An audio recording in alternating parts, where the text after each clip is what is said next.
गाने की हूबहू हर चीज कॉपी की थी। हमने तब भी नहीं उठाया इस तरह की बातों में पर मैं आपको वो भेज दूंगा। ये मेरे मित्र जो हैं पीयूष भाई, वो आपको भेज देंगे। आप जरूर दोनों गानों को, पाकिस्तान वाला गाना नरोत्तम मिश्रा से ले लीजिएगा और ये दूसरे वाला जो है जज्बा का हम भेज देंगे। और अगर उनमें थोड़ा सा भी विवेक बचा है तो आज मैं ये कहता हूं, आज अपने डिप्टी चीफ मिनिस्टर को बर्खास्त करो, दुष्यंत चौटाला को। पाकिस्तान की पार्टी का गाना कॉपी करने के लिए और पाकिस्तान भेजा। सर आप मित्र हैं, सर आपके सर कुछ कह आपके मित्र हेमंत बिश्वा शर्मा ने कहा है, कोट कर रहा हूँ, आज मैं कमलनाथ से पूछना चाहता हूँ, जब हनुमान जी का समय था, जब राम जी के लिए हनुमान लंका जलाकर आए थे, कमलनाथ जी अगर आप हनुमान के भक्त हैं, 10 जनपद को आग लगा के आ जाइए, यहीं से हिंदू विरोध बयान को आप बंद करो। ये पटना में बयान दिया है। एक आदमी है, उसका नाम है हेमंत बिश्वा शर्मा। मैं आप सबसे अनुरोध करूंगा कि आप तो अब से पहले से जानते हैं, उसे ना छपास की बीमारी है। मैं उसे बहुत पहले से जानता हूँ। छपास की बीमारी, उल्फा सुल्फा से भी उनका क्या कनेक्शन है मैं नहीं जानता। तो पुरानी नहीं बीमारी, वो इररेलेवेंट है। वो प्रासंगिक होने के लिए नरोत्तम मिश्रा के गुरु बनना चाहते हैं। वो व्यक्ति है, प्रासंगिक है भाजपा में, क्योंकि भगोड़ा है। लुई बर्गर कांड में उसका नाम आया था, भाजपा ने लिया था, मैंने तो लिया नहीं।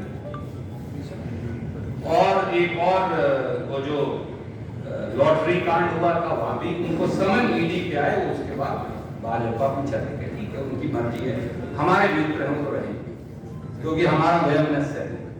पर उसका कोई मध्य प्रदेश के लेना देना नहीं है।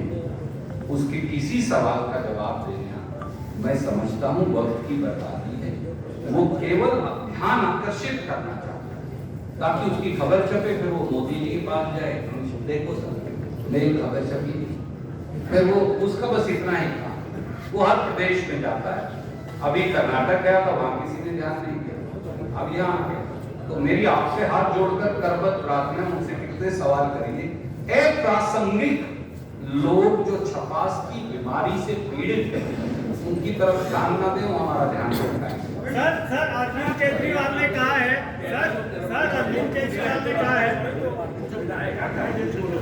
कर्नाटक को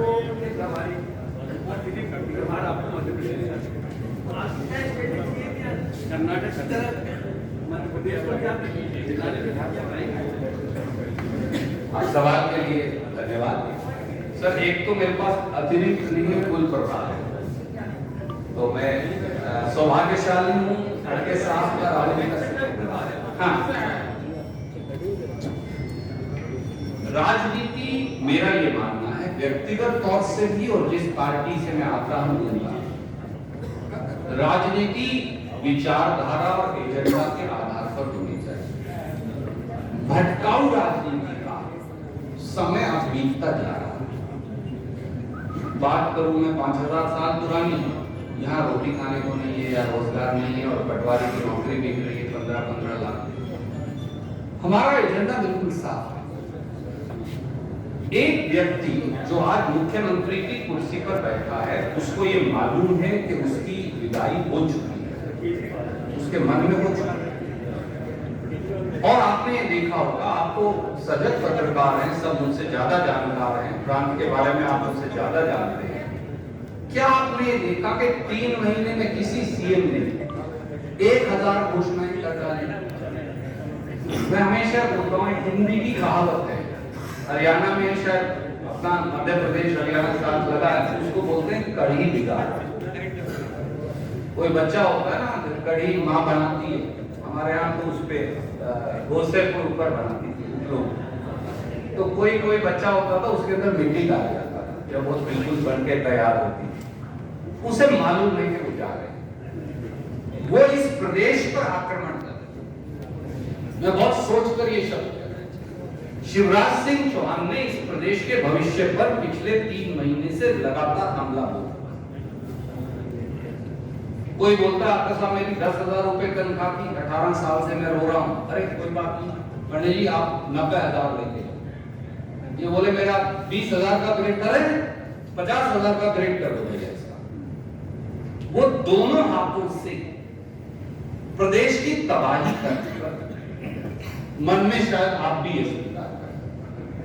जाते जाते जो सत्यानाश कर जाओ वो करके जाओ, ताकि प्रदेश में सुचारू सरकार ना चल सके। कांग्रेस ये कभी नहीं करती। हमने कर्नाटक में क्या किया, मैं 1 मिनट जरूर लूंगा, आप सबसे गुस्ताखी है। हमने वहां 4 बड़े वादे किए।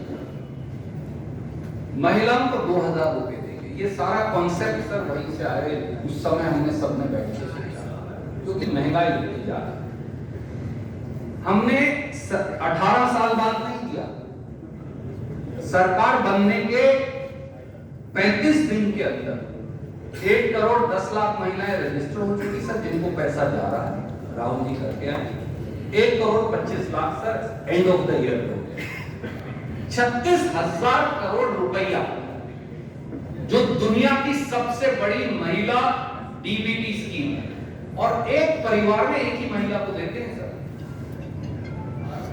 वो हमने लागू करके दिखाया। दूसरा, हमने अगर ये कहा हम 200 यूनिट तक बिजली बिल माफ करेंगे, तो 2 करोड़ के करीब उपभोक्ताओं के 9,000 करोड़ सालाना सब्सिडी देके माफ कर दिए सर। 5 साल इंतजार नहीं की कि आखिरी 2 महीने बचेंगे तो फिर भास्कर और नई दुनिया और पत्रिका के 6 पेज खरीद के सरकारी खर्चे से और फिर हम लागू करेंगे। नहीं, हमने लागू कर दिया। हमने कहा था 10 किलो अनाज देंगे। मोदी जी ने कहा अनाज सड़ जाए तो मैं नहीं दूंगा पैसों के। किसी कोई लंबी चौड़ी पत्रकार मित्रों ने स्टोरी की, हमने कहा कोई बात नहीं, 35 रुपए 70 पैसे मिलता है वो अनाज एफसीआई से, हम उतना पैसा खातों में ट्रांसफर कर देंगे। लगभग 4 करोड़ व्यक्तियों के खाते में वो पैसा जा रहा है। इसे बोलते हैं सरकार की लोगों के प्रति जिम्मेवारी और उन्हें शासन में शामिल करना, जिन्हें मोदी जी रेल नहीं बोलते। और जो यहां हो रहा है वो 18 साल के बाद 30 दिन पहले लॉलीपॉप बांट रहे हैं, बस लागू कुछ नहीं। ये सर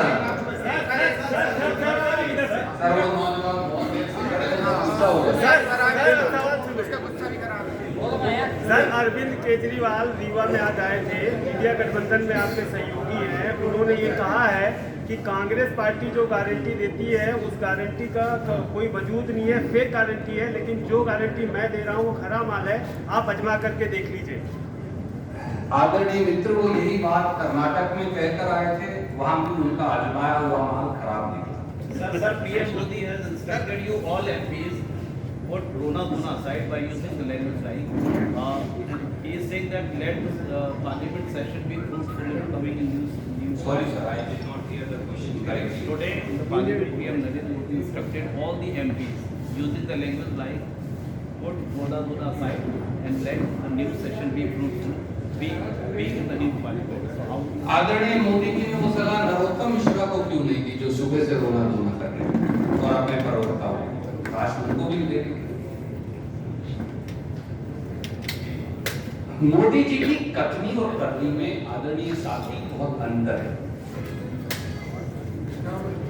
जो वो कहते हैं वो कभी पूरा नहीं करते। उनकी एक हमारे यहाँ कहते हैं भाई इसके पैदा किए हुए पैरे नहीं चले, ये गांव की कहावत है, फलाने के जाम में पैरे नहीं चले। उन्होंने जिंदगी में कोई बात भी कही पूरी नहीं की आज तक कोई, और मैं गिनाऊंगा तो बहुत समय लग जाएगा। 2 करोड़ रोजगार से लेके 15-15 लाख तक और न जाने क्या।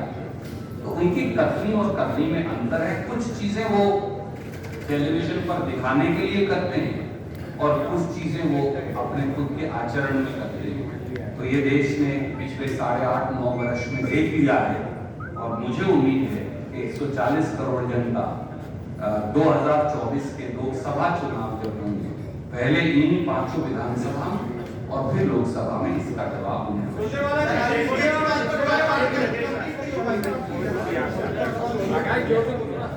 बार बयान दे रहे हैं कि उस पार्टी को जनता का आक्रोश ऐसा पता है कि जनआक्रोश के नाम पे हमारी पार्टी को आशीर्वाद मिला तो जनआक्रोश क्या करें? राजेश भाई, एक बात तो साबित हो गई, यात्रा शुरू होने से पहले ही शिवराज जी का ब्लड प्रेशर ऊपर हो गया। पंडित जी आज उन्हें डेल्माएयर की गोली भेजी और अगर किसी और प्रकार के उपचार है तो डॉक्टर साहब को बोलिए, पर मैं उनसे अनुरोध करूंगा, वो जब बीजेवाईएम के अध्यक्ष थे तब भी हमसे आपके थे, मैं उनका काउंटर पार्ट था और उन्हें हर बार वाजपेयी जी लताड़ते थे कि नालायक, इससे सीख लो कैसे चलाते हैं ये। तो सर एक बात वो भूल जाती है ना सर बीच में। तो मुझे ये लगता है जन आक्रोश यात्रा, जो आक्रोश लोगों का, वो केवल उसे प्रदर्शित करेगी, लोगों की भावनाओं, लोगों की मुद्दों, लोगों की तकलीफों, लोगों की पीड़ा, लोग जिस प्रकार से व्यथित हैं, विचलित हैं, वो बेरोजगारी हो, वो महंगाई हो, वो भ्रष्टाचार हो, वो कुशासन हो, और इसीलिए कि अब वो एक्सपोज होने वाले हैं जनता के सामने बेनकाब होने के डर से शिवराज सिंह चौहान जी अब हमारी इस 11,400 किलोमीटर की यात्रा से विचलित हैं। विचलित मत होइए, जनता आपको ससम्मान विदाई देने वाली है। आम आदमी पार्टी को लेकर जो सवाल हुआ था,